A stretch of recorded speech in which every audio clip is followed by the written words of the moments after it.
Selamat datang di channel saya Serangga Gatal. Jangan lupa di like dan subscribe-nya.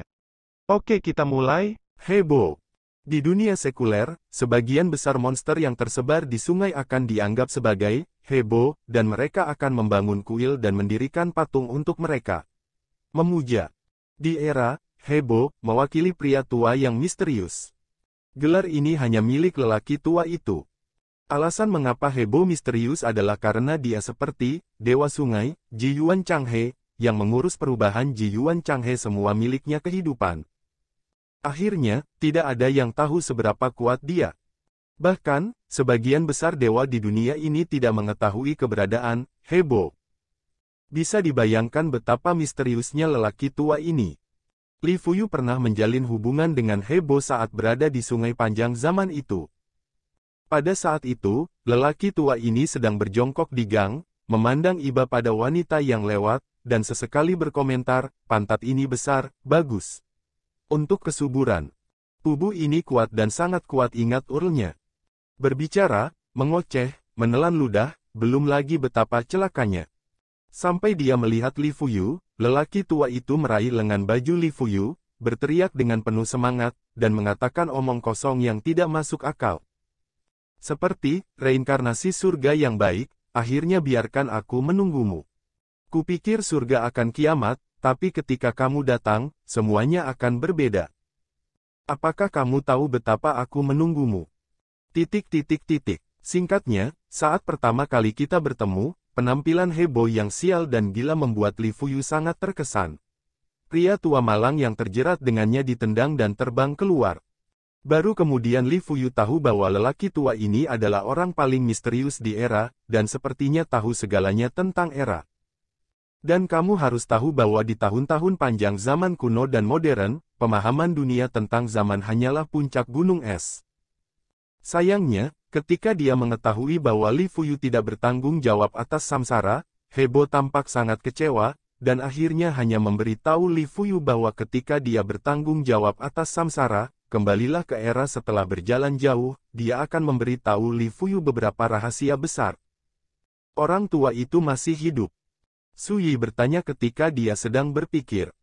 Wu Xingke berkata kecuali era ini benar-benar habis, dia tidak akan mati. Di mana dia sekarang? Su Yi kini telah bergabung dengan kekuatan Taoisme Li Fuyu, dan tentu saja ingin melihat heboh lagi. Dan bukan kebetulan, alasan mengapa para pelancong virtual datang untuk menemukan dirinya pasti ada hubungannya dengan heboh. Katakan padaku bahwa kamu telah datang ke Ji Yuan Changhe, dan biarkan aku datang kepadamu. Tamu budiman berkata, paling lama setengah tahun, dia akan kembali. Su Yi menggosok alisnya dan berkata, untungnya, aku bisa menunggu. Ayo, aku akan membawamu ke suatu tempat. Di mana? Dalam kehidupanmu sebelumnya, heboh awalnya berencana untuk membawamu ke pagoda kuno, tetapi kamu tidak mengontrol kekuatan reinkarnasi, jadi kamu tidak pernah pindah maju, dan sekarang, waktunya sudah matang. Bagus. Segera, Su Xingke dan Su Yi pergi. Tidak lama setelah keduanya pergi, sesosok api muncul dari udara tipis. Dia mengangkat tangannya. Kepala iblis jahat berdarah yang mengambang di permukaan sungai muncul dari udara tipis dan jatuh ke telapak tangannya. Pisau yang sangat cepat, anak serigala yang diadopsi heboh pada awalnya memiliki cara yang sangat baik sekarang. Luo Xuanji menghela nafas dalam hatinya. Heboh, bagaimana mungkin dia tidak tahu? Dan akar dari kesia-siaan, dia sudah lama berspekulasi. Saya tahu bahwa setelah reinkarnasi muncul, orang-orang tua di area terlarang itu ditakdirkan untuk tidak dapat duduk diam, tidak ada kecelakaan, tidak akan lama lagi heboh juga akan muncul. Saya hanya tidak tahu bagaimana alam ilahi akan bereaksi terhadap ini, mungkin saya seharusnya mengharapkan variabel seperti itu di Ji Yuan Changhe Fair. Untungnya, saya mematahkan belenggu selangkah lebih awal, tetapi Anda dapat melihat badai seperti apa yang akan dibuat drama besar ini sebelum dipentaskan. Ketika memikirkannya, Luo Xuanji membuang kepalanya yang berdarah dan hanyut. 1 hari kemudian, di perairan yang dingin dan gelap, retakan ruang waktu padat dan sempit yang tak terhitung jumlahnya diam-diam menggantung di langit. Meskipun tidak bergerak, mereka menyedihkan. Ini pagodanya. Di kejauhan, Su Yi melihat sebuah pagoda. Saya tidak tahu seberapa tinggi pagoda ini, tetapi bagian yang terkena air seperti gunung yang naik ke langit. Ada banyak ruang waktu retak di dekat puncak menara. Bagus. Virtuous Walker mengangguk, hanya Hebo yang tahu asal-usul menara ini. Saya hanya tahu bahwa di bawah menara ini ada penjara, di dalamnya menekan sekelompok orang yang sangat menakutkan dewa kuno, mereka tidak dapat dibunuh sama sekali, dan bahkan bencana zaman tidak dapat sepenuhnya menghancurkan mereka.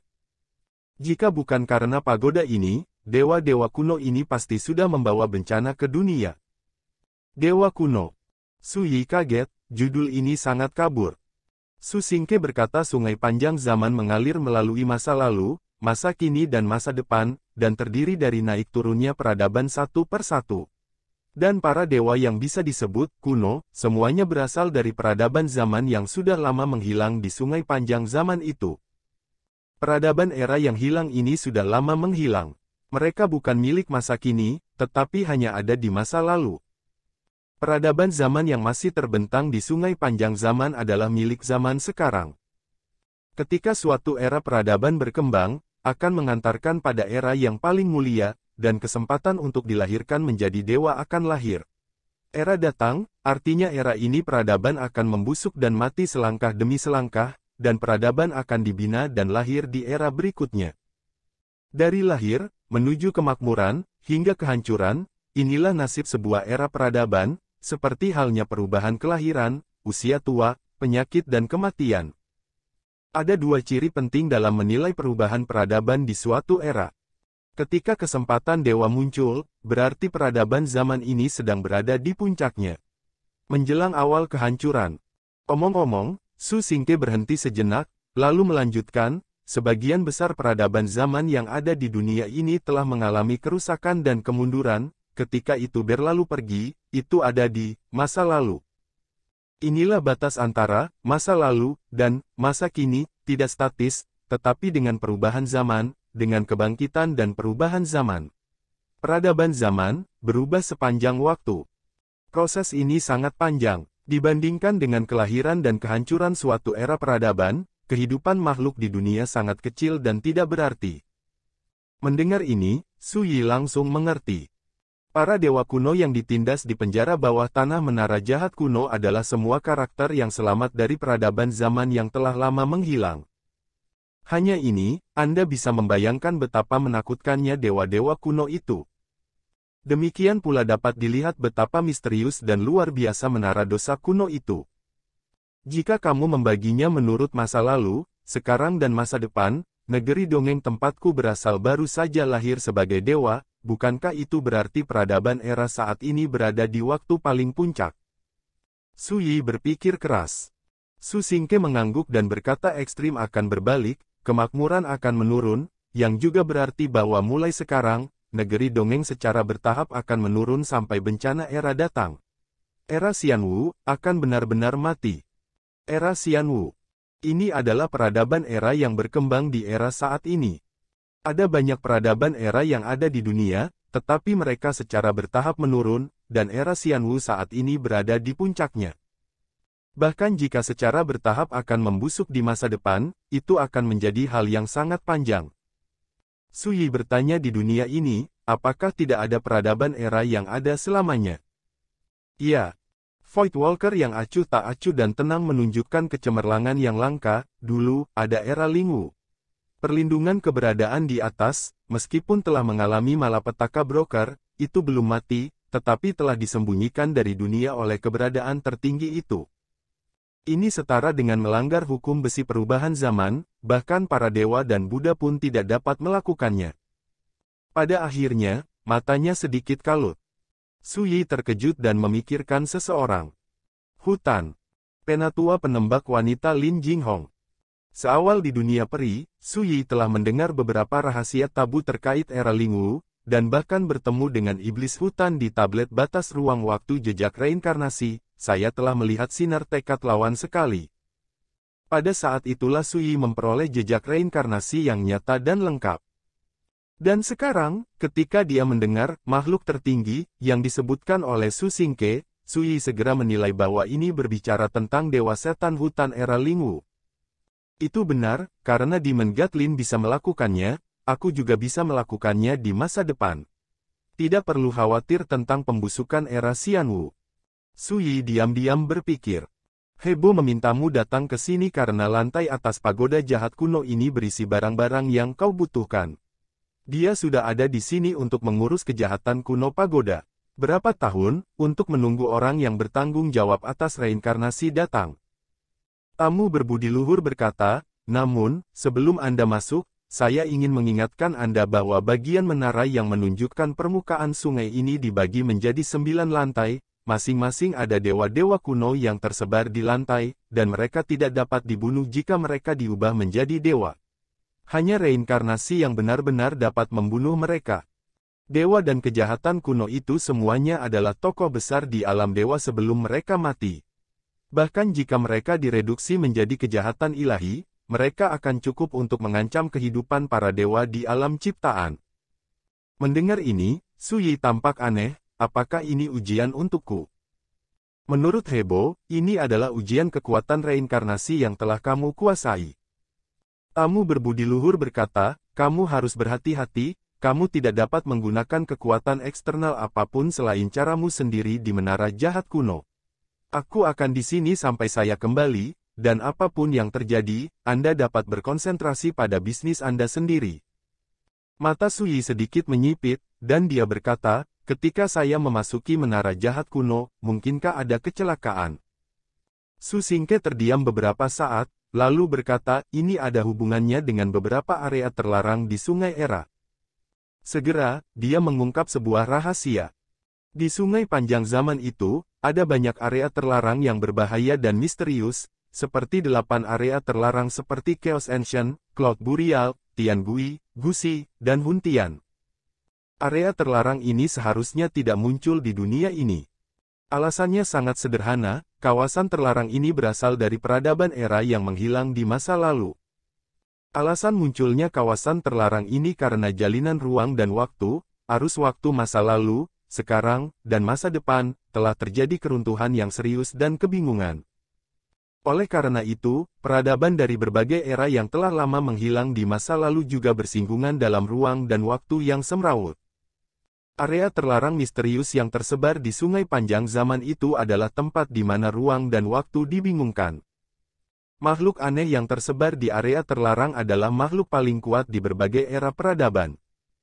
Di dunia ini, Raja Kekacauan di zona terlarang, Dewa-dewa di zona terlarang, Dewi Guse di zona terlarang, Raja Iblis Penguburan Awan di zona terlarang. Semuanya adalah kengerian yang serupa. Mereka telah bertahan dari masa lalu yang menghilang, mencari garis hidup dari kekacauan ruang dan waktu, dan bertahan hingga saat ini dalam segala jenis bencana yang menakutkan dan tabu. Sampai batas tertentu, kengerian ini bisa disebut sebagai manusia purba, masa lalu. Itu juga bisa disebut dewa kuno. Karena mereka dapat membunuh dari masa lalu dan menemukan sinar kelangsungan hidup dalam arus ruang dan waktu yang kacau, mereka semua adalah penguasa atas suatu era. Sui tidak bisa menahan diri untuk tidak tersentuh ketika dia mengetahui rahasia ini. Dia akhirnya mengerti beratnya gelar dewa kuno. Karena di jalan Tuhan, satu-satunya yang benar-benar dapat bersaing dalam ruang dan waktu yang bergejolak adalah Tuhan-Tuhan.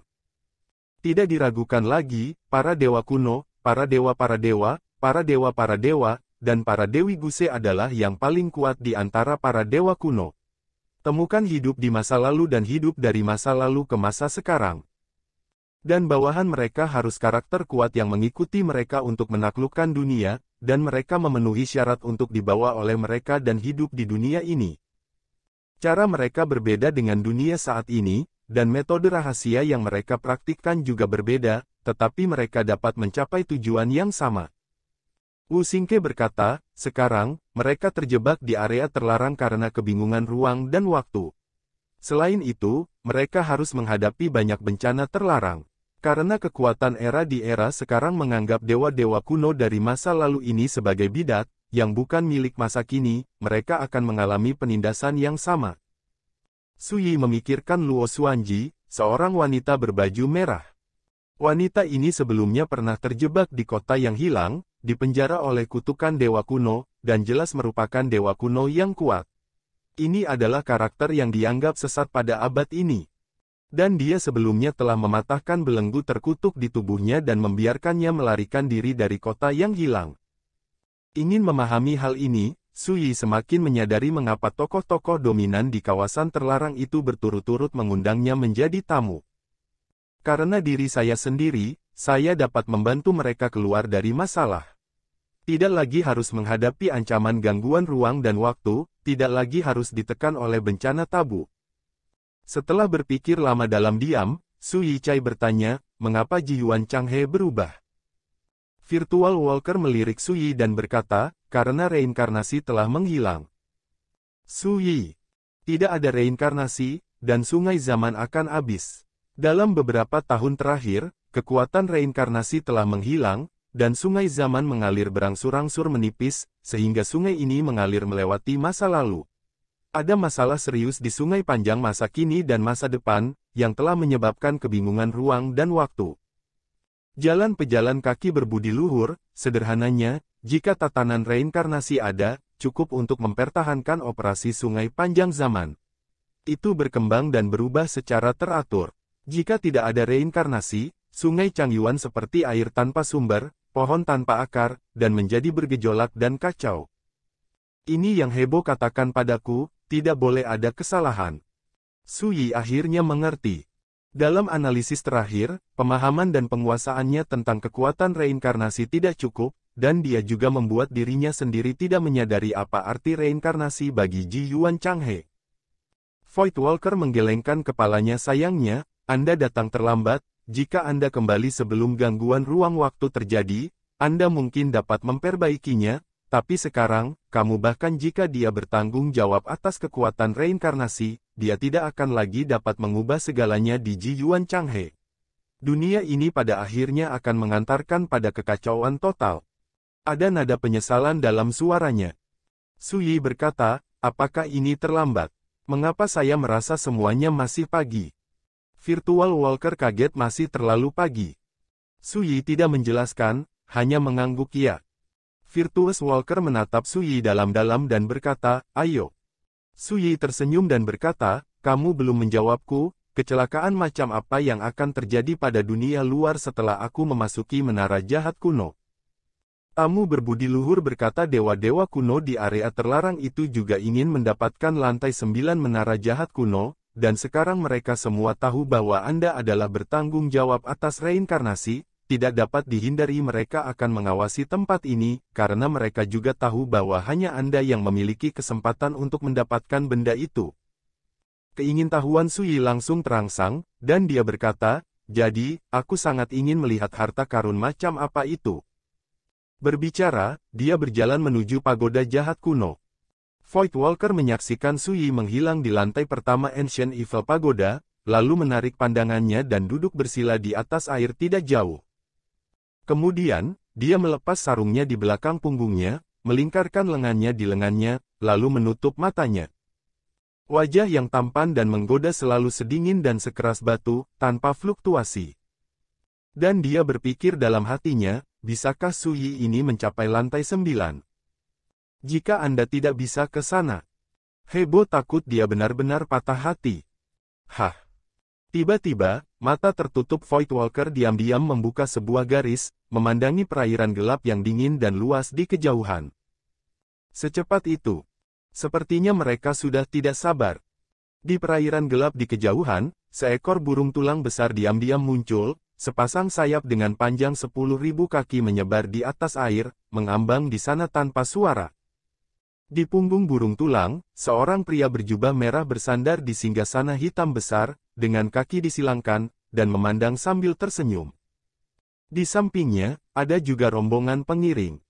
Ada yang menuangkan anggur, ada yang membuat teh, ada yang menyiapkan makanan lezat, masing-masing sibuk, membuat orang merasa sedang jalan-jalan nyaman.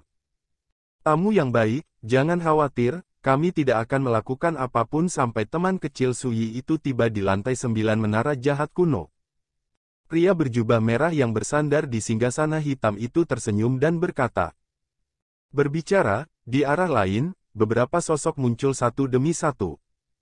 Seorang pria dengan tangan di belakang punggungnya, mengenakan jubah hitam dan mahkota batu giok, berdiri di atas panggung teratai hitam, matanya terbuka dan tertutup, seperti guntur dan petir mengalir. Ada juga sosok lain yang bersembunyi lebih jauh. Setelah setiap kedatangan, mereka menunggu di sana dengan tenang, memandangi menara jahat kuno.